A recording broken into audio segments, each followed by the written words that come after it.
आज की इस वीडियो में हम बात करेंगे मुख्यमंत्री ग्रामीण आवास योजना के बारे में। हरियाणा के मुख्यमंत्री नायब सिंह सैनी के द्वारा 13 अगस्त 2024 को एक समारोह के दौरान जो इस मुख्यमंत्री ग्रामीण आवास का जो पोर्टल है वो लॉन्च किया गया था। इस योजना के माध्यम से हरियाणा के ग्रामीण निवासी जिनके पास न तो खुद का मकान है और न ही ज़मीन है, उन्हें हरियाणा गवर्नमेंट के द्वारा 100 गज के प्लाट वह जिनमें महाग्राम या जो बड़े गांव हैं उनके अंदर 50 गज के जो प्लाट है वो गवर्नमेंट के द्वारा दिए जाएंगे, ताकि बेसहारा लोगों को रहने के लिए मकान या छत मिल सके। राज्य सरकार द्वारा इस योजना का जो लाभ है वो गरीबी रेखा से नीचे जीवन यापन करने वाले लोगों को दिया जाए, मतलब जिनका BPL या गुलाबी कार्ड है उन सबको इस योजना का जो लाभ है वो गवर्नमेंट के द्वारा दिया जाएगा।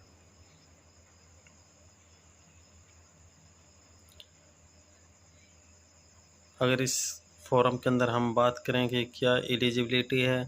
तो आवेदन है वो हरियाणा का मूल निवासी होना आवश्यक है। दूसरा जो उसकी इनकम है फैमिली ID के अंदर वो 1,80,000 से कम होनी चाहिए। आवेदन पहले कभी भी केंद्र सरकार के द्वारा PM आवास योजना का जो फॉर्म है वो अप्लाई नहीं होना चाहिए, मतलब जो इस मुख्यमंत्री आवास योजना का जो फॉर्म अप्लाई करेगा उसने पहले कभी भी PM आवास योजना का जो लाभ है ना लिया हो। अगर हम डॉक्यूमेंट की बात करें तो आधार कार्ड, राशन कार्ड, परिवार पहचान पत्र, बैंक कॉपी, जाति प्रमाण पत्र, निवास प्रमाण पत्र, मोबाइल नंबर, इन सब की डॉक्यूमेंट की जो है आवश्यकता है। लेकिन अब हमें जब ऑनलाइन फॉर्म अप्लाई के टाइम जो केवल फैमिली ID और मोबाइल नंबर की आवश्यकता है, बाकी इन सब डॉक्यूमेंट की जो आवश्यकता है वो बाद में होगी। अब हम केवल अपना फॉर्म है जो रजिस्ट्रेशन केवल फैमिली ID और मोबाइल नंबर जो फैमिली ID से लिंक है उस पर OTP के द्वारा अपने नज़दीक की CSC पर जाकर करा सकते हैं।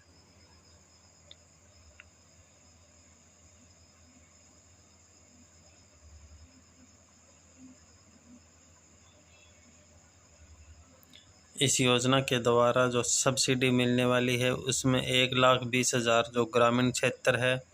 और 1,30,000 अगर शहरों के लिए फॉर्म निकले तो शहरी क्षेत्र को जो है सब्सिडी दी जाएगी।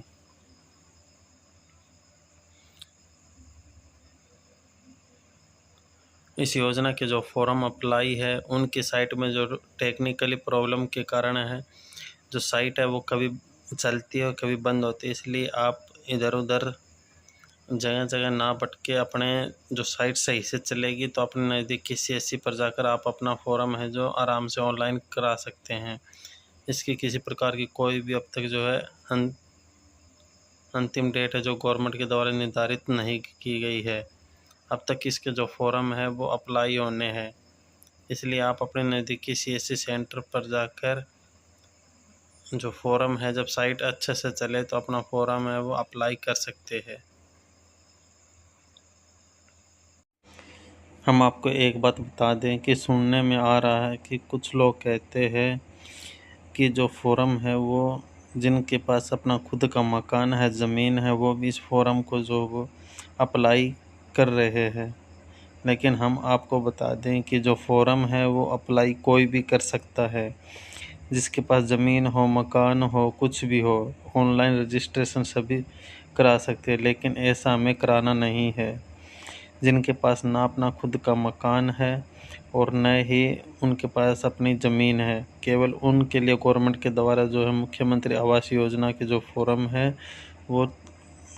लागू किए गए हैं। बाकी जो दूसरे जो लोग हैं जिनके पास अपना मकान है या ज़मीन है वो जो इन फॉर्म को जो अप्लाई कर रहे हैं, जो मकान है वो गवर्नमेंट के जो डॉक्यूमेंट वेरिफिकेशन के बाद में ही मिलेंगे, इसलिए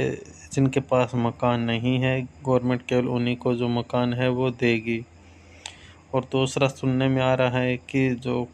कुछ लोग कहते हैं कि इसमें डोमिसाइल की ज़रूरत नहीं है या फिर वोटर कार्ड है या फिर बैंक कॉपी है। कि हमें जो स्थायी निवासी का कोई ज़रूरत नहीं है। लेकिन हम आपको बता दें कि जो रजिस्ट्रेशन के टाइम है आपके और फैमिली आईडी से रजिस्ट्रेशन करा सकते हैं, लेकिन बाद में अगर आपके नाम मकान निकलता है फिर आपको जो अपना स्थायी निवासी जो डॉक्यूमेंट हमने आपको बताया वो सभी देने की जो आवश्यकता होगी। और जो आपकी फैमिली आईडी है उसके अंदर आपको जो अपना वोटर कार्ड है वो अटैच करा कर रखना है, ताकि फैमिली आईडी में आपका जो 15 साल पुराना जो निवास है वो उसमें स्थायी निवास के रूप में जो वोटर कार्ड के ज़रिए जो गवर्नमेंट को पता चल सके। इसलिए अपना जो वोटर कार्ड है वो आप अपनी फैमिली आईडी से लिंक करवा कर रखें।